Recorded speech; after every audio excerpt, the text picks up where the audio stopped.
ਧੁੱਪ 'ਚ ਖੜੇ ਆ ਜਿਹੜੇ ਮਰਜ਼ੀ ਤੋਂ ਸਿਰ ਮੰਗ ਲਓ, ਵਗਾਰਨੇ ਪੈਂਦੇ ਆ। ਨੌਜਵਾਨਾਂ ਨੂੰ ਵੰਗਾਰੋ ਤਾਂ ਸਹੀ, ਜਿਹੜੀ ਗੁਰੂਆਂ ਦੀ ਚਿਣਗ ਇਹਨਾਂ ਦੇ ਅੰਦਰ ਆ, ਉਹ ਚਿਣਗ ਹਜੇ ਵੀ ਹੈਗੀ। ਉਹ ਸੰਘਰਸ਼ ਹੁੰਦੇ ਆ ਜਿਹੜੀ ਚਮਕੌਰ ਦੀ ਖੜੀ 'ਚ ਜਦੋਂ 10ਵੇਂ ਪਾਤਸ਼ਾਹ ਨੇ ਕਿਹਾ ਸੀ, ਪੰਥ ਵਸੇ ਮੈਂ ਉਜੜਾ ਮਨ ਚਾਓ ਖਨੇਰਾ, ਤੇਰਾ ਤੁਝ ਕੋ ਸੌਂਪ ਕੇ ਕਿਆ ਲਾਗੇ ਮੇਰਾ। ਉਹ ਸਮਰਪਣ ਚਾਹੀਦਾ ਸਾਨੂੰ।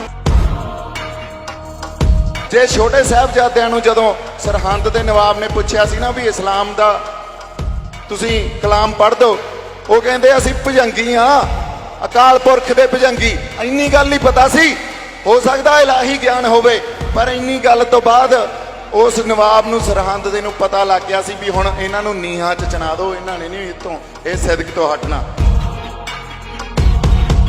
ਉਹ ਕਹਿੰਦੇ ਆ ਵੀ ਜਿਹੜੀ ਵਿਚਾਰਧਾਰਾ ਹਿੰਦੂ ਰਾਸ਼ਟਰ ਦੇ ਰਾਹ 'ਚ ਆਊਗੀ ਉਹਨੂੰ ਖਤਮ ਕਰ ਦਿਓ, ਉਹਨੂੰ ਜਾਂ ਤਾਂ ਐਲੀਮੀਨੇਟ ਕਰ ਦਿਓ ਜਾਂ ਸਿਮੂਲੇਟ ਕਰ ਦਿਓ, ਜਾਂ ਤਾਂ ਉਹਨੂੰ ਮਾਰ ਦਿਓ ਜ਼ੁਲਮ ਤੇ ਜ਼ਬਰ ਨਾਲ, ਜਾਂ ਆਪਦੇ 'ਚ ਮਿਲਾ ਲਓ।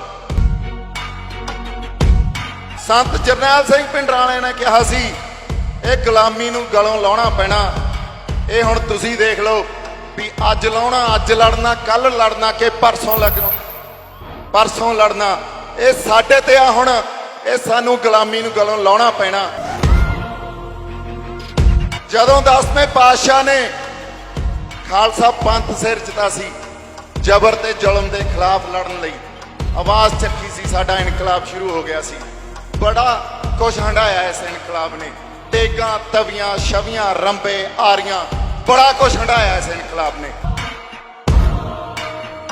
ਜਾਂ ਪਿੰਡਾਂ 'ਚ ਰਹਿਣ ਵਾਲੇ, ਉਹਨਾਂ ਨੂੰ ਤਾਂ ਐਂ ਲੱਗਦਾ ਸੀ ਵੀ ਆ ਦਰਬਾਰ ਸਾਹਿਬ ਤੇ ਅਟੈਕ ਹੋ ਗਿਆ, ਸਾਡੇ ਪੱਲੇ ਕੀ ਰਹਿ ਗਿਆ ਹੁਣ। ਪਰ ਜਿਹੜੇ ਸ਼ਹਿਰ 'ਚ ਰਹਿੰਦੇ ਸੀ ਜਾਂ ਡਾਕਟਰ ਮਨਮੋਹਨ ਸਿੰਘ ਵਰਗੇ ਜਿਹੜੇ ਸਾਡੇ ਪ੍ਰਧਾਨ ਮੰਤਰੀ ਬਣੇ ਆ, ਉਹ ਜਨੇਵਾ ਇੰਟਰਨੈਸ਼ਨਲ ਹਿਊਮਨ ਕਨਵੈਨਸ਼ਨ ਤੇ ਜਾ ਕੇ ਇਹ ਕਹਿ ਰਹੇ ਸੀ ਵੀ ਪੰਜਾਬ 'ਚ ਤਾਂ ਕੁਝ ਹੋਇਆ ਹੀ ਨਹੀਂ, ਕਿਸੇ ਨਾਲ ਕੋਈ ਜ਼ਬਰ ਜ਼ੁਲਮ ਹੋ ਹੀ ਨਹੀਂ ਰਿਹਾ। ਲੜਾਈਆਂ ਪਹਿਲਾਂ ਜਿੱਤੀਆਂ ਜਾਂਦੀਆਂ ਫੇਰ ਲੜੀਆਂ ਜਾਂਦੀਆਂ। ਅਸੀਂ ਹਮੇਸ਼ਾ ਲੜਾਈਆਂ ਪਹਿਲਾਂ ਲੜਦੇ ਆਂ, ਫਿਰ ਜਿੱਤਣ ਦੀ ਆਸ ਕਰਦੇ ਆਂ। ਸਾਡੇ ਕੋਲੇ ਜਿੱਤ ਨਹੀਂ, ਸਾਡੇ ਹੱਥ 'ਚ ਆਉਂਦੀ। ਤੇ ਮੈਨੂੰ ਇੱਕ ਪੱਤਰਕਾਰ ਕਹਿੰਦਾ ਬਾਈ ਇਨਕਲਾਬ ਕੀ ਹੁੰਦਾ ਦੱਸੋ। ਮੈਂ ਕਿਹਾ ਕੋਈ ਨਹੀਂ, ਮੈਨੂੰ ਪਹੁੰਚ ਜਾਣ ਦੇ ਸਿਰੇ ਤੇ, ਜਵਾਬ ਸੰਗਤ ਨੂੰ ਹੀ ਦੇਵਾਂਗੇ, ਫਿਰ ਉਹਨਾਂ ਦੇ ਸਾਹਮਣੇ ਹੀ ਦੱਸਾਂਗੇ ਇਨਕਲਾਬ ਹੁੰਦਾ ਕੀ ਆ। ਸ੍ਰੀ ਅਕਾਲ। ਜਿੱਦੇ ਬਾਬੇ ਨਾਨਕ ਨੇ ਏਕਮਕਾਰ ਵਾਹਤਾ ਸੀ ਨਾ ਪਾਂਦੇ ਦੀ ਫੱਟੀ ਤੇ, ਸਾਡਾ ਇਨਕਲਾਬ ਸ਼ੁਰੂ ਹੋ ਗਿਆ ਸੀ। ਜਦੋਂ ਸ੍ਰੀ ਗੁਰੂ ਹਰਗੋਬਿੰਦ ਸਾਹਿਬ ਨੇ 2 ਤਲਵਾਰਾਂ ਮੀਰੀ ਤੇ ਪੀਰੀ ਦੀਆਂ ਸ੍ਰੀ ਸਾਹਿਬ ਪਾਲੀਆਂ ਸੀ, ਸਾਡਾ ਇਨਕਲਾਬ ਸ਼ੁਰੂ ਹੋ ਗਿਆ ਸੀ। ਜਦੋਂ ਗੁਰੂ ਤੇਗ ਬਹਾਦਰ ਸਾਹਿਬ ਨੇ ਦਿੱਲੀ ਵੰਗਾਰ ਲਈ ਸੀ ਤੇ ਸਿਰ ਦੇ ਕੇ ਸਿਦਕ ਪਗਾਇਆ ਸੀ, ਸਾਡਾ ਇਨਕਲਾਬ ਸ਼ੁਰੂ ਹੋ ਗਿਆ ਸੀ। ਜਦੋਂ 10ਵੇਂ ਪਾਤਸ਼ਾਹ ਨੇ ਖਾਲਸਾ ਪੰਥ ਸਿਰ ਜਿੱਤਾ ਸੀ, ਜ਼ਬਰ ਤੇ ਜ਼ੁਲਮ ਦੇ ਖਿਲਾਫ ਲੜਨ ਲਈ ਆਵਾਜ਼ ਚੱਕੀ ਸੀ, ਸਾਡਾ ਇਨਕਲਾਬ ਸ਼ੁਰੂ ਹੋ ਗਿਆ ਸੀ। ਬੜਾ ਕੁਛ ਹੰਢਾਇਆ ਇਸ ਇਨਕਲਾਬ ਨੇ, ਤੇਗਾਂ ਤਵੀਆਂ ਛਵੀਆਂ ਰੰਬੇ ਆਰੀਆਂ, ਬੜਾ ਕੁਛ ਹੰਢਾਇਆ ਇਸ ਇਨਕਲਾਬ ਨੇ। ਜਦੋਂ ਸਾਡੇ ਜਰਨੈਲ ਭਿੰਡਰਾਂਵਾਲੇ ਸੰਤਾਂ ਨੇ ਇਹ ਗੱਲ ਕਹੀ ਸੀ,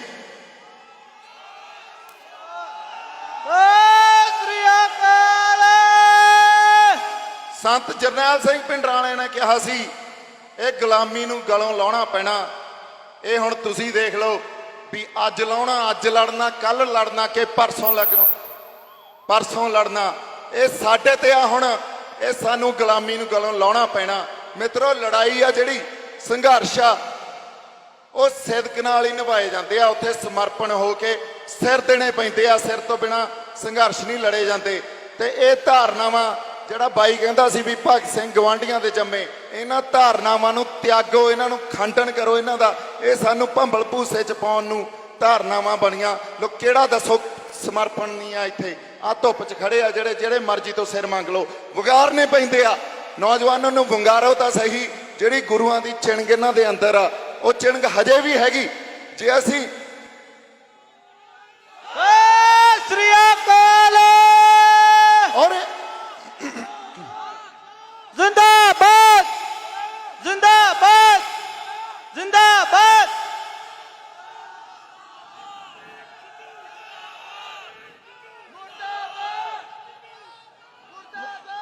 ਦੋ ਕੁ ਗੱਲਾਂ ਕਰ ਲਈਏ ਆਪਾਂ ਭਾਈ, ਦੋ ਕੁ ਗੱਲਾਂ ਕਰ ਲਈਏ।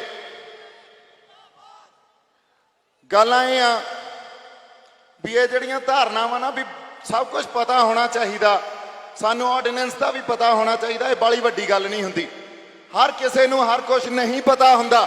ਇੰਨੀ ਕੀ ਗੱਲ ਪੱਲੇ ਬੰਨ ਲਓ। ਸ਼ੰਭੂ ਧਰਨੇ ਤੇ ਇੱਕ 5-7 ਸਾਲ ਦਾ ਜਵਾਕ ਸੀ, ਇੱਕ ਪੱਤਰਕਾਰ ਵੀਰ ਨੇ ਉਹਨੂੰ ਸਵਾਲ ਪੁੱਛਿਆ ਵੀ ਬਾਈ ਤੂੰ ਕਿਉਂ ਆਇਆ ਇੱਥੇ?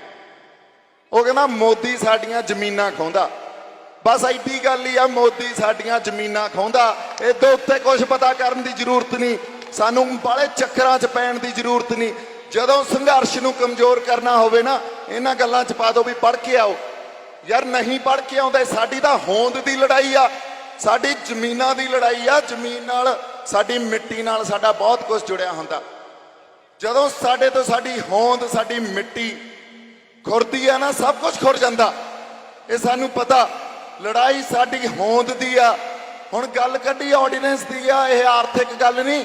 ਅਸੀਂ ਜੇ ਇਹ ਸਮਝੀਏ ਵੀ ਇਹ ਪੂੰਜੀਵਾਦ ਆ ਤੇ ਇਹ ਕੈਪੀਟਲਿਸਟਿਕ ਸੁਸਾਇਟੀ ਆ ਤੇ ਇਹ ਜਿਹੜੇ ਇਹ ਵੱਡੀਆਂ ਵੱਡੀਆਂ ਕੰਪਨੀਆਂ, ਕਾਰਪੋਰੇਟ ਕਲਚਰ ਪੰਜਾਬ 'ਚ ਆਊਗਾ ਤੇ ਸਾਡੀਆਂ ਜ਼ਮੀਨਾਂ ਖੋਹ ਲੈਣਗੇ, ਕੱਲੀ ਗੱਲ ਇੱਥੋਂ ਤੱਕ ਹੀ ਸੀਮਤ ਨਹੀਂ।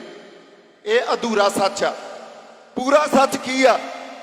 ਪੂਰਾ ਸੱਚ ਇਹ ਆ ਵੀ ਦਿੱਲੀ ਨੇ ਸਾਡੀ ਹੋਂਦ, ਸਾਡੀ ਹਸਤੀ ਮਟਾਉਣ ਦਾ ਨੰਬਰ 2 ਕਸ਼ਮੀਰ ਤੋਂ ਬਾਅਦ ਲਾਤਾ। ਹੁਣ ਸਾਨੂੰ ਜਦੋਂ ਗੱਲ ਸਾਡੀ ਹੋਂਦ ਤੇ ਆ ਜਾਂਦੀ ਆ ਤੇ ਜਿਹੜੇ ਸੰਘਰਸ਼ ਵਿੱਢਣੇ ਪੈਂਦੇ ਆ ਉਹ ਸਮਰਪਣ ਵਾਲੇ ਸੰਘਰਸ਼ ਹੁੰਦੇ ਆ।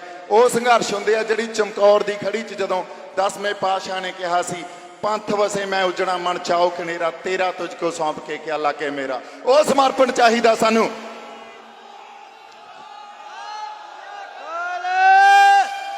ਸੋ ਗੱਲ ਚਾਹੇ ਸਾਡੀ ਐਡਮਿਨਿਸਟ੍ਰੇਸ਼ਨ ਆ, ਸਾਡੇ ਪੁਲਿਸ ਵਾਲੇ ਭਰਾ, ਸਾਡੇ ਆਫਿਸਰਸ ਆ, ਜਿਹੜਾ ਇਸ ਧਰਤੀ ਨੇ ਪੈਦਾ ਕੀਤਾ, ਇੱਕ ਗੱਲ ਉਹਨਾਂ ਦੇ ਸਮਝਣ ਵਾਲੀ ਆ। ਇੱਥੇ ਗੱਲ ਕੋਈ ਕਿਸੇ ਖਾਸ ਵਰਗ ਦੀ ਨਹੀਂ ਹੋ ਰਹੀ।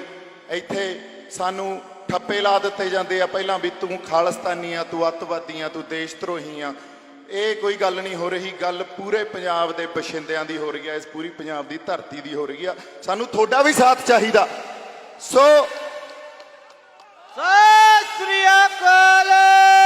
ਇੱਕ ਗੱਲ ਹੋਰ ਆ, ਸੰਘਰਸ਼ਾਂ 'ਚ ਸਾਨੂੰ ਸਮਾਜਿਕ ਵਰਤਾਰਿਆਂ ਤੋਂ ਸਿੱਖਣਾ ਪੈਂਦਾ। ਕਿਵੇਂ ਸਿੱਖਣਾ ਪੈਂਦਾ? ਇੱਕ ਅਮਰੀਕਨ ਰੈਵੋਲੂਸ਼ਨਰੀ ਹੋਇਆ ਸੀ, ਇਨਕਲਾਬੀ ਹੋਇਆ ਸੀ, Martin Luther king.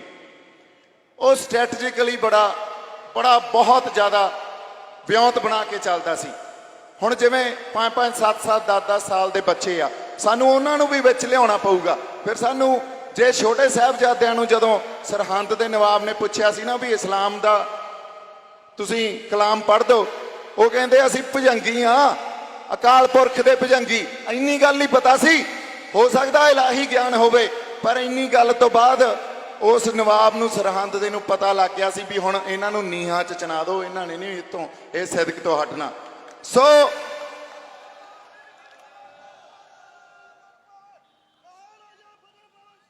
Sat Sri ਅਕਾਲ। ਗੱਲ ਮਾਰਟਨ ਲੂਥਰ ਕਿੰਗ ਦੀ ਕਰ ਰਹੇ ਸੀ। ਆ ਇੱਕ ਸਪੀਕਰ ਜਾਂ ਤੁਹਾਡਾ ਬੰਦ ਹੋ ਜਾਂਦਾ ਯਾਰ, ਇਹਨੂੰ ਮਾੜਾ ਜਿਹਾ ਚਲਾਓ ਕਰਾਂ। ਆ ਦੇਖਿਓ ਕਿੱਥੋਂ ਚੱਲਦਾ ਚੱਲ ਪਿਆ। ਅੱਛਾ, ਗੱਲ ਮਾਰਟਨ ਲੂਥਰ ਕਿੰਗ ਦੀ ਕਰ ਰਹੇ ਸੀ। ਉਹ ਬੱਚਿਆਂ ਨੂੰ ਵੀ ਨਾਲ ਲਾ ਲੈਂਦਾ ਸੀ। ਉਹ ਸਾਡੀਆਂ ਭੈਣਾਂ ਨੂੰ ਵੀ, ਆਪਦੀਆਂ ਨੂੰ, ਉੱਥੋਂ ਦੀਆਂ ਜਿਹੜੀਆਂ ਕੁੜੀਆਂ ਸੀ ਉਹਨਾਂ ਨੂੰ ਨਾਲ ਲੈ ਲੈਂਦਾ ਸੀ। ਕਿਉਂਕਿ ਤੁਸੀਂ ਜਦੋਂ ਕੋਈ ਸੰਘਰਸ਼ ਲੜਨਾ, ਤੁਸੀਂ ਵੱਧ ਤੋਂ ਵੱਧ ਲੋਕਾਂ ਨੂੰ ਲਾਮਬੰਦ ਕਰਨਾ, ਇਹ ਬਹੁਤ ਜ਼ਰੂਰੀ ਹੁੰਦਾ। ਘੱਟ ਤੋਂ ਘੱਟ ਲੋਕਾਂ ਦੀ એનર્ਜੀ ਲੱਗੇ, ਵੱਧ ਤੋਂ ਵੱਧ ਲੋਕ ਲਾਮਬੰਦ ਹੋਣ। ਤੁਹਾਡੀ ਰੈਜ਼ਿਸਟੈਂਸ ਜਿੰਨਾ ਚਿਰ ਪੈਸਿਵ ਰਹੂਗੀ, ਐਕਟਿਵ ਨਹੀਂ ਹੋਊਗੀ, ਉਦੋਂ ਤੱਕ ਸੰਘਰਸ਼ ਬਹੁਤ ਵੱਡਾ ਲਾਮਬੰਦ ਤਰੀਕੇ ਨਾਲ ਲੜਿਆ ਜਾ ਸਕਦਾ। ਉਹਨੂੰ ਪਤਾ ਸੀ। ਹੁਣ ਉਹ ਬੱਚਿਆਂ ਨੂੰ ਕੋਈ ਪੜ੍ਹਾ ਕੇ ਥੋੜੀ ਲਿਆਉਂਦੇ ਸੀ। ਅਸੀਂ ਕਹੀਏ ਯਾਰ ਆਪਦੇ ਬੱਚੇ ਕਿਉਂ ਲੈ ਕੇ ਆਈਏ, ਇਹਨਾਂ ਤੋਂ ਆਰਡੀਨੈਂਸ ਬਾਰੇ ਪਤਾ ਹੀ ਨਹੀਂ। ਉਹ ਯਾਰ ਨਹੀਂ ਪਤਾ, ਇੰਨਾ ਹੀ ਪਤਾ ਵੀ ਸਾਡੀਆਂ ਜ਼ਮੀਨਾਂ ਖੋਹਦਾ ਮੋਦੀ। ਜਦੋਂ ਸਰਕਾਰਾਂ ਬੱਚਿਆਂ ਤੇ ਜ਼ੁਲਮ ਕਰਨਗੀਆਂ ਤਾਂ ਇਹ ਇੰਟਰਨੈਸ਼ਨਲ ਲੈਵਲ ਤੇ ਸੰਘਰਸ਼ ਬਣ ਜਾਊਗਾ। ਸਾਨੂੰ ਸਮਰਪਣ ਦੇਣਾ ਪੈਣਾ, ਸਾਡੇ ਘਰਾਂ ਦਾ ਵੀ ਦੇਣਾ ਪੈਣਾ, ਸਾਡੇ ਬੱਚਿਆਂ ਦਾ ਵੀ ਦੇਣਾ ਪੈਣਾ, ਆਪਦੇ ਸਿਰ ਵੀ ਦੇਣੇ ਪੈਣੇ ਆ, ਸਾਡੇ ਪਰਿਵਾਰਾਂ ਨੂੰ ਵੀ ਝੁਕਣਾ ਪੈਣਾ। ਇਹ ਗੱਲ ਜਦੋਂ ਤੱਕ ਸਾਡੇ ਸਮਝ 'ਚ ਨਹੀਂ ਆਉਂਦੀ, ਅਸੀਂ ਇਕੱਲੇ ਨੌਜਵਾਨਾਂ ਨੂੰ ਵੰਗਾਰਦੇ ਰਹਿੰਦੇ ਆ, ਪਰ ਗੱਲ ਗਾਂ ਦੀ ਆ। ਇਹ ਸਮਝਣ ਵਾਲੀ ਗੱਲ ਆ ਸਾਡੇ ਲਈ। ਹੁਣ ਅਗਲੀ ਗੱਲ ਜਿਹੜੀ ਸਾਡੇ ਲਈ ਸਮਝਣੀ ਬਹੁਤ ਜ਼ਰੂਰੀ ਆ, ਜਿੰਨੇ ਕੁ ਲੋਕਾਂ ਦੇ ਕੰਨਾਂ 'ਚ ਪੈਂਦੀ ਆ ਉਨਾ ਹੀ ਚੰਗਾ। ਵੀ ਜਿਹੜੀ ਸਾਡੀ ਲੜਾਈ ਆ ਉਹ ਕੱਲੀ ਕਾਰਪੋਰੇਟਸ ਦੇ ਨਾਲ ਲੜਾਈ ਨਹੀਂ ਹੋ ਰਹੀ। ਇੱਥੇ ਲੜਾਈ ਇਹ ਨਹੀਂ ਆ ਵੀ ਉਹ ਕਾਰਪੋਰੇਟ ਖੇਤਰ ਆਊਗਾ ਤੇ ਕਿਸਾਨਾਂ ਤੇ ਆਪਦਾ ਗਲਬਾ ਪਾਲੂਗਾ ਤੇ ਸਾਡੀਆਂ ਜ਼ਮੀਨਾਂ ਆਪਦੇ ਕੋਲੇ ਕੰਟਰੋਲ ਕਰਨਗੇ, ਸਾਨੂੰ ਦੱਸਣਗੇ ਤੁਸੀਂ ਕਿਹੜੀ ਫਸਲ ਉਗਾਉਣੀ ਆ, ਤੁਸੀਂ ਖਾਣਾ ਕੀ ਆ, ਤੁਸੀਂ ਪਹਿਨਣਾ ਕੀ ਆ, ਤੁਸੀਂ ਦੇਖਣਾ ਕੀ ਆ, ਕਿਹੜੇ ਗਾਣੇ ਸੁਣਨੇ ਆ, ਕਿਹੜਾ ਕੁਛ ਮਾंस ਖਾਣਾ ਕਿ ਨਹੀਂ ਖਾਣਾ। ਗੱਲ ਇੱਥੋਂ ਤੱਕ ਨਹੀਂ ਆ।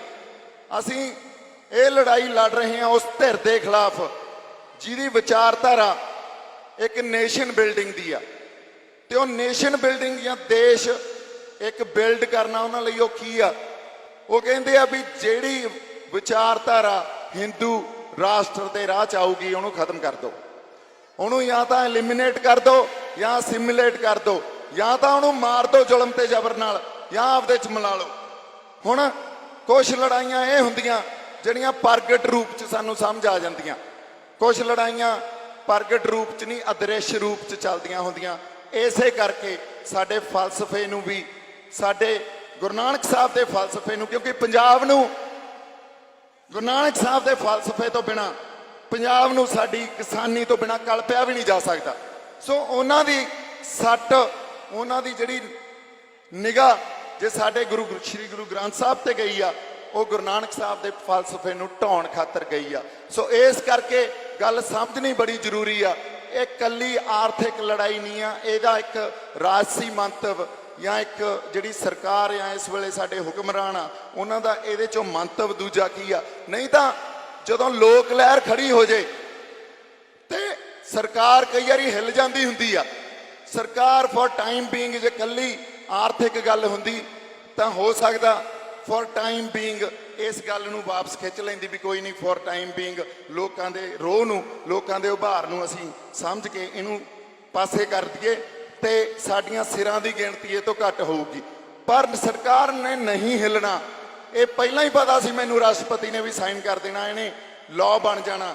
ਇਸ ਲੈਜਿਸਲੇਸ਼ਨ ਨੂੰ ਅਸੀਂ ਕਾਨੂੰਨੀ ਤੌਰ ਤੇ ਵੀ ਲੜਾਈ ਦੇਵਾਂਗੇ ਪਰ ਸਾਡੇ ਮੋਰਚੇ ਵੀ ਜਾਰੀ ਰਹਿਣਗੇ, ਕਿਉਂਕਿ ਹਰ ਲੜਾਈ ਹਰ ਮੋਰਚੇ ਤੇ ਜ਼ਰੂਰੀ ਹੁੰਦੀ ਆ। ਸਾਨੂੰ ਪਤਾ ਸਾਨੂੰ ਸੁਪਰੀਮ ਕੋਰਟ ਤੋਂ ਨਿਆਂ ਨਹੀਂ ਮਿਲਣਾ, ਇਹ ਗੱਲ ਪਹਿਲਾਂ ਹੀ ਪਤਾ, ਪਰ ਫੇਰ ਵੀ ਲੜਾਈ ਲੜਨੀ ਪੈਂਦੀ ਆ ਕਿਉਂਕਿ ਕਈ ਵਾਰੀ ਕਈ ਨੇਕ ਰੂਹ, ਕੋਈ ਨੇਕ ਜੱਜ ਬੈਠਾ ਹੁੰਦਾ ਜਿਹੜਾ ਮਾੜਾ ਮੋਟਾ ਨਿਆਂ ਕਿਤੇ ਦੇ ਜਾਂਦਾ। ਇਸ ਕਰਕੇ ਉਹ ਲੜਾਈ ਵੀ ਲੜਨੀ ਜ਼ਰੂਰੀ ਆ, ਇਹ ਮੋਰਚਿਆਂ ਵਾਲੀ ਲੜਾਈ ਵੀ ਲੜਨੀ ਜ਼ਰੂਰੀ ਆ। ਦੋ ਤਿੰਨ ਗੱਲਾਂ ਬੜੀਆਂ ਜ਼ਰੂਰੀ ਆ ਲੜਾਈ ਲੜਨ ਲਈ, ਦੋ ਤਿੰਨ ਯੂਨੀਵਰਸਲ ਮਤਲਬ ਪ੍ਰਿੰਸੀਪਲ ਆ, ਇਹ ਸਮਝ ਲਓ ਤੁਸੀਂ। ਪਹਿਲੀ ਗੱਲ, ਸਾਨੂੰ ਇਹ ਪਤਾ ਹੋਵੇ ਸਾਡਾ ਦੁਸ਼ਮਣ ਕੌਣ ਆ। 84 ਤੋਂ ਬਾਅਦ ਕੌਮ ਨੇ ਲੜਾਈ ਲੜੀ। ਅੱਛਾ, ਉਦੋਂ ਸਾਡੇ 'ਚ ਦੋ ਫਾੜ ਰਹੀ, ਸਾਨੂੰ ਇਹ ਹੀ ਨਹੀਂ ਪਤਾ ਸੀ ਸਾਡਾ ਦੁਸ਼ਮਣ ਕੌਣ ਆ। ਜਿਹੜਾ ਕਿਸਾਨ ਜਾਂ ਪਿੰਡਾਂ 'ਚ ਰਹਿਣ ਵਾਲੇ, ਉਹਨਾਂ ਨੂੰ ਤਾਂ ਐਂ ਲੱਗਦਾ ਸੀ ਵੀ ਆ ਦਰਬਾਰ ਸਾਹਿਬ ਤੇ ਅਟੈਕ ਹੋ ਗਿਆ, ਸਾਡੇ ਪੱਲੇ ਕੀ ਰਹਿ ਗਿਆ ਹੁਣ। ਪਰ ਜਿਹੜੇ ਸ਼ਹਿਰ 'ਚ ਰਹਿੰਦੇ ਸੀ ਜਾਂ ਡਾਕਟਰ ਮਨਮੋਹਨ ਸਿੰਘ ਵਰਗੇ ਜਿਹੜੇ ਸਾਡੇ ਪ੍ਰਧਾਨ ਮੰਤਰੀ ਬਣੇ ਆ, ਉਹ ਜਨੇਵਾ ਇੰਟਰਨੈਸ਼ਨਲ ਹਿਊਮਨ ਕਨਵੈਨਸ਼ਨ ਤੇ ਜਾ ਕੇ ਇਹ ਕਹਿ ਰਹੇ ਸੀ ਵੀ ਪੰਜਾਬ 'ਚ ਤਾਂ ਕੁਝ ਹੋਇਆ ਹੀ ਨਹੀਂ, ਕਿਸੇ ਨਾਲ ਕੋਈ ਜ਼ਬਰ ਜ਼ੁਲਮ ਹੋ ਹੀ ਨਹੀਂ ਰਿਹਾ। ਉਹ ਤਾਂ ਉੱਥੇ ਕੁਝ ਲੋਕਾਂ ਨੇ ਵਿਦਰੋਹ ਕੀਤਾ ਸੀ ਤੇ ਸਰਕਾਰ ਨੇ ਉਹ ਵਿਦਰੋਹ ਦਬਾ ਲਿਆ। ਸੋ ਸਾਡੇ ਐਲੀਟਸ ਨੂੰ ਤਾਂ ਪਤਾ ਹੀ ਨਹੀਂ ਸੀ ਵੀ ਸਾਡਾ ਦੁਸ਼ਮਣ ਕੌਣ ਆ। ਸੋ ਸਭ ਤੋਂ ਪਹਿਲਾਂ ਕੌਮ ਨੂੰ ਇਹ ਪਤਾ ਹੋਣਾ ਚਾਹੀਦਾ ਸਾਡਾ ਦੁਸ਼ਮਣ ਕੌਣ ਆ। ਦੂਜੀ ਗੱਲ, ਸਾਨੂੰ ਇਹ ਪਤਾ ਹੋਣਾ ਚਾਹੀਦਾ ਅਸੀਂ ਕੌਣ ਆ। ਅਸੀਂ ਉਦੋਂ ਹੀ ਸਾਡੇ ਆਪ ਨੂੰ ਆਪ ਦੀ ਪਛਾਣ ਹੋ ਸਕੂਗੀ। ਸਾਨੂੰ ਗੁਰੂ ਨਾਨਕ ਸਾਹਿਬ ਦੇ ਫਲਸਫੇ ਦੀ ਪਛਾਣ ਆ, ਜਦੋਂ ਸਾਨੂੰ ਸਰਬੱਤ ਦੇ ਭਲੇ ਦੀ ਪਛਾਣ ਆ, ਜਦੋਂ ਤੱਕ ਸਾਨੂੰ ਮਾਨਸ ਕੀ ਜਾਤ ਸਭੇ ਇੱਕੋ ਪਹਿਚਾਣ ਬੋ ਦੀ ਪਹਿਚਾਣ ਆ ਦਰਜਾ ਬਦਰਜੀ ਖਤਮ ਕਰ ਦਈਏ। ਦਰਜਾ ਬਦਰਜੀ ਇਸ ਦਰਜੇ 'ਚ ਵੀ ਖਤਮ ਕਰ ਦਈਏ। ਮੈਂ ਜਦੋਂ ਤੋਂ ਆਇਆ ਮੇਰਾ ਜੀ ਕਰੀ ਜਾਂਦਾ ਵੀ ਮੈਂ ਛਾਲ ਮਾਰ ਕੇ ਇੱਥੇ ਬਹਿ ਜਾ ਵਿੱਚ, ਕਿਉਂਕਿ ਆ ਵੀ ਦਰਜਾ ਬਦਰਜੀ ਹੋ ਗਈ। ਇੱਥੇ ਉੱਤੇ ਬਿਠਾਤੇ, ਇੱਥੇ ਥੱਲੇ ਬੈਠੇ ਹੋ, ਐਂ ਹੋ ਗਿਆ ਵੀ ਸਾਨੂੰ ਬੜਾ ਕੁਝ ਪਤਾ ਤੇ ਤੁਹਾਨੂੰ ਪਤਾ ਨਹੀਂ। ਐਡੀ ਕੋਈ ਗੱਲ ਨਹੀਂ ਹੁੰਦੀ, ਸਾਨੂੰ ਸਾਰਿਆਂ ਨੂੰ ਸਭ ਕੁਝ ਹੀ ਪਤਾ ਹੁੰਦਾ, ਜਾਂ ਜਿੰਨਾ ਕਿ ਪਤਾ ਹੁੰਦਾ ਉਹਨਾਂ ਕੀ ਪਤਾ ਹੁੰਦਾ। ਸੋ ਇਹ ਦਰਜਾ ਬਦਰਜੀ ਨੂੰ ਵੀ ਸਾਨੂੰ ਸੰਬੋਧਨ ਕਰਨਾ ਪੈਣਾ, ਐਡਰੈਸ ਕਰਨਾ ਪੈਣਾ। ਸੋ ਨੋ ਯੋਰਸੈਲਫ ਦੂਜਾ ਰੂਲ ਆ, ਸਾਨੂੰ ਸਾਡਾ ਪਤਾ ਹੋਵੇ ਅਸੀਂ ਕੌਣ ਆ। ਤੀਜਾ ਗੋਲਡਨ ਪ੍ਰਿੰਸੀਪਲ, ਉਹ ਭਾਈ ਇੱਕ ਮਿੰਟ ਯਾਰ, ਜਾਂ ਤਾਂ ਚੁੱਪ ਕਰ ਜੀਏ ਆਪਾਂ। ਕੋਈ ਨਹੀਂ ਹੁਣ ਜਿਵੇਂ ਖੜੇ ਆ ਜਿਹੜੇ ਨਹੀਂ ਬਹਿੰਦੇ ਆ ਭਾਈ, ਸੰਗਤ ਦਾ ਹੁਕਮ ਆ, ਸੰਗਤ ਦਾ ਹੁਕਮ ਨਾ ਟਾਲੋ, ਬਹਿ ਜਾਓ। ਗੱਲ ਐਨ ਜਮਾ ਮੌਕੇ ਤੇ ਆਈ ਆ, ਬਹਿ ਜਾਓ।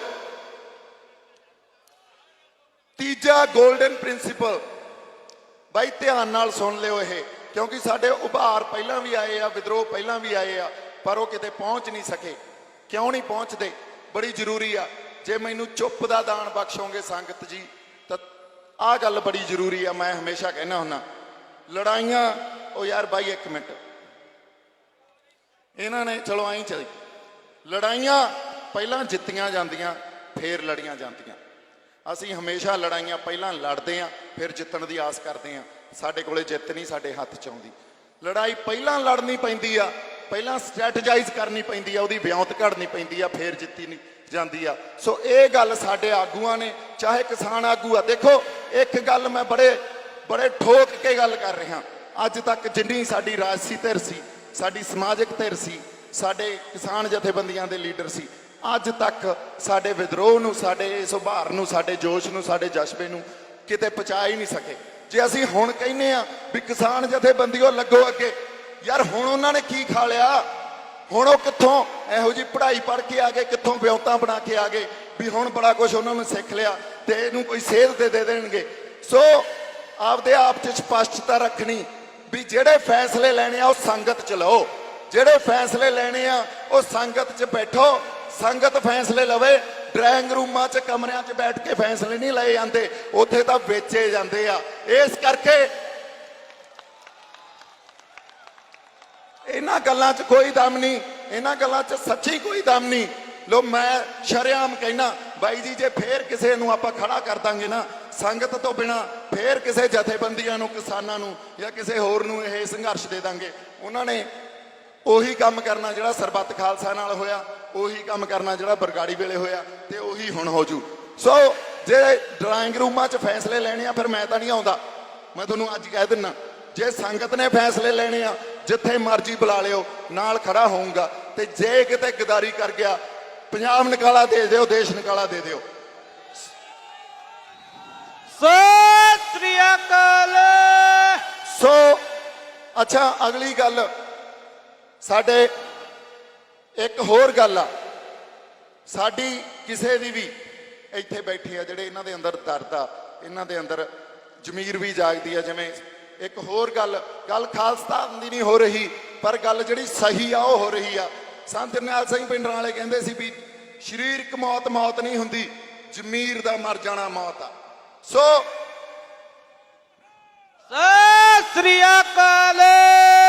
ਇਹਨਾਂ ਦੀਆਂ ਜ਼ਮੀਰਾਂ ਜਾਗਦੀਆਂ, ਸਾਡੇ ਵਿਚਾਰਾਂ ਦੇ ਵਖਰੇਵੇਂ ਹੋ ਸਕਦੇ ਆ, ਤੁਹਾਡੇ ਸਾਡੇ ਲੀਡਰਾਂ ਦੇ। ਸਾਨੂੰ ਵਿਚਾਰਾਂ ਦੇ ਵਖਰੇਵਿਆਂ ਨੂੰ ਵੀ ਕਿਵੇਂ ਪ੍ਰਵਾਨ ਕਰਨਾ, ਅਸੀਂ ਆਪਦੇ ਆਪ 'ਚ ਗ੍ਰਹਿਣ ਕਰਨਾ, ਉਹਨੂੰ ਕਿਵੇਂ ਮਾਣ ਸਨਮਾਨ ਦੇਣਾ, ਇਹ ਵੀ ਸਿੱਖਣਾ ਪਊਗਾ। ਕਿਉਂਕਿ ਜਦੋਂ ਵਿਚਾਰਾਂ ਦੇ ਵਖਰੇਵਿਆਂ ਦੇ ਨਾਲ ਅਸੀਂ ਤਣਾਅ ਤੇ ਟਕਰਾਅ ਪੈਦਾ ਕਰਾਂਗੇ ਨਾ, ਤੇ ਫਿਰ ਕੋਈ ਸੇਧ ਨਹੀਂ ਮਿਲਦੀ ਹੁੰਦੀ। ਸੋ ਇਸ ਕਰਕੇ ਵਿਚਾਰਾਂ ਦੇ ਵਖਰੇਵੇਂ ਹੋ ਸਕਦੇ ਆ। ਮੈਂ ਇੱਕ ਵਾਰੀ ਫੇਰ ਕਹਿਣਾ ਵੀ ਕੱਲੇ ਸਿੱਖ ਨਹੀਂ, ਹਿੰਦੂ ਵੀ ਸਾਡੇ ਭਰਾ। ਜੇ ਕੱਲ ਨੂੰ ਉਹਨਾਂ ਤੇ ਭੀੜ ਪਈ ਆ, ਸਿਰ ਧੜਦੀ ਲਾ ਜਾਾਂਗੇ। ਦਲਿਤ ਵੀ ਸਾਡੇ ਭਰਾ, ਜੇ ਉਹਨਾਂ ਤੇ ਭੀੜ ਪੈਂਦੀ ਆ, ਸਿਰ ਧੜਦੀ ਲਾ ਜਾਾਂਗੇ। ਉਵੇਂ ਹੀ ਸਿੱਖਾਂ ਤੇ ਭੀੜ ਪੈਂਦੀ ਆ, ਸਿਰ ਧੜਦੀ ਲਾ ਜਾਾਂਗੇ। ਸੋ ਜੇ ਸਾਡੇ 'ਚ ਜਜ਼ਬਾ ਗੁਰੂ ਨਾਨਕ ਸਾਹਿਬ ਵਾਲਾ ਹੋਊਗਾ, ਘੱਟ ਗਿਣਤੀ ਨਾਲ ਕੋਈ ਫਰਕ ਨਹੀਂ ਹੁੰਦਾ, ਆ ਜਾਣ ਲੱਖਾਂ ਚੜ ਕੇ। ਇੱਥੇ ਫਲਸਫਿਆਂ ਦੀ ਗੱਲ ਹੁੰਦੀ ਆ। ਜੇ ਕਿਤੇ ਜੇ ਫਲਸਫੇ, ਜੇ ਵਿਚਾਰਧਾਰਾ ਸੱਚੀ ਤੇ ਸੁੱਚੀ ਹੋਵੇ, ਘੱਟ ਗਿਣਤੀ ਕੋਈ ਫਰਕ ਨਹੀਂ ਹੁੰਦਾ, ਫਿਰ ਤਾਂ ਕੱਲਾ ਹੀ 1.25 ਲੱਖ ਨਾਲ ਲੜ ਜਾਂਦਾ। ਸੋ ਇਸ ਕਰਕੇ ਸਤਿ ਸ੍ਰੀ ਅਕਾਲ। ਸੋ ਮੇਰੀ ਅਰਦਾਸ ਇਹ ਆ ਸੰਗਤ ਨੂੰ ਵੀ ਇਸ ਗੱਲ ਵਾਸਤੇ ਸਾਡੇ ਕਿਸਾਨ ਜਥੇਬੰਦੀਆਂ, ਸਾਡੇ ਰਾਜਸੀ ਲੀਡਰ, ਸਾਡੇ ਸਮਾਜਿਕ ਲੀਡਰ, ਉਹਨਾਂ ਨੂੰ ਮਜਬੂਰ ਕਰ ਦਿਓ ਵੀ ਜਿਹੜੇ ਫੈਸਲੇ ਲੈਣੇ ਆ, ਜਿਹੜਾ ਕੋਈ ਫੈਸਲਾ ਲੈਣਾ ਸੰਗਤ 'ਚ ਬੈਠ ਕੇ ਲਓ, ਮਤੇ ਸੰਗਤ 'ਚ ਪਗਾਓ। ਸਾਡੀ ਰਵਾਇਤ ਹੀ ਇਹ ਸੀ, ਸਾਡੀ ਰਵਾਇਤ ਹੀ ਇਹ ਸੀ। ਗੁਰਸਾਹਿਬ ਨੇ ਗੱਲ ਹੀ ਇਹ ਕੀਤੀ ਸੀ ਵੀ ਖਾਲਸਾ ਮੇਰਾ ਰੂਪ ਹੈ ਖਾਸ, ਖਾਲਸੇ में हो करो निवास, खालसा मेरो पिंड पुराण, खालसा मेरी जान की जान, खालसा मेरो सज्जन सूरा, खालसा मेरो सतगुर पूरा। तो तुसी फैसले ਜਿਹੜੇ ਲਵਾਂਗੇ ਸੰਗਤ ਲਵੇ, ਇਹ ਸਭ ਤੋਂ ਵੱਡੀ ਗੱਲ ਹੈ। ਜੇ ਅਸੀਂ ਕਿਤੇ ਇਸ ਰਵਾਇਤ ਤੇ ਵਾਪਸ ਆ ਗਏ, ਫਿਰ ਪੰਜਾਬ ਨੂੰ ਕੋਈ ਨਹੀਂ ਰੋਕ ਸਕਦਾ। ਫਿਰ ਇਸ ਖਿੱਤੇ 'ਚੋਂ ਜਿਹੜਾ ਇਨਕਲਾਬ ਉੱਠੂਗਾ ਉਹ ਪੂਰੀ ਦੁਨੀਆ ਦੀ ਅਗਵਾਈ ਕਰੂਗਾ। ਮੈਂ ਇਸ ਗੱਲ ਦੀ ਤੁਹਾਨੂੰ ਗਾਰੰਟੀ ਕਰਦਾ, ਕਿਉਂਕਿ ਜਿੰਨੀ ਕਿ ਮੈਂ ਸਮਾਜਿਕ ਵਰਤਾਰਿਆਂ ਨੂੰ ਪੜ੍ਹਿਆ, ਜਿੰਨੇ ਕਿ ਮੈਂ ਸਮਾਜਿਕ ਵਰਤਾਰੇ ਦੇਖੇ ਆ ਸਿੱਖਿਆ, ਉੱਥੇ ਸਿਰਫ ਜਜ਼ਬਾ ਹੀ ਹੁੰਦਾ, ਉੱਥੇ ਸਿਰਫ ਫਲਸਫਾ ਹੀ ਹੁੰਦਾ। ਕਿਉਂਕਿ ਪੇੜ ਬੰਦੇ ਨਹੀਂ ਕੰਮ ਕਰਦੇ ਹੁੰਦੇ, ਜਜ਼ਬੇ ਤੇ ਫਲਸਫੇ ਵਾਲੇ ਹੀ ਕੰਮ ਕਰਦੇ ਆ। ਵਾਹਿਗੁਰੂ ਜੀ ਕਾ ਖਾਲਸਾ, ਵਾਹਿਗੁਰੂ ਜੀ ਕੀ ਫਤਿਹ।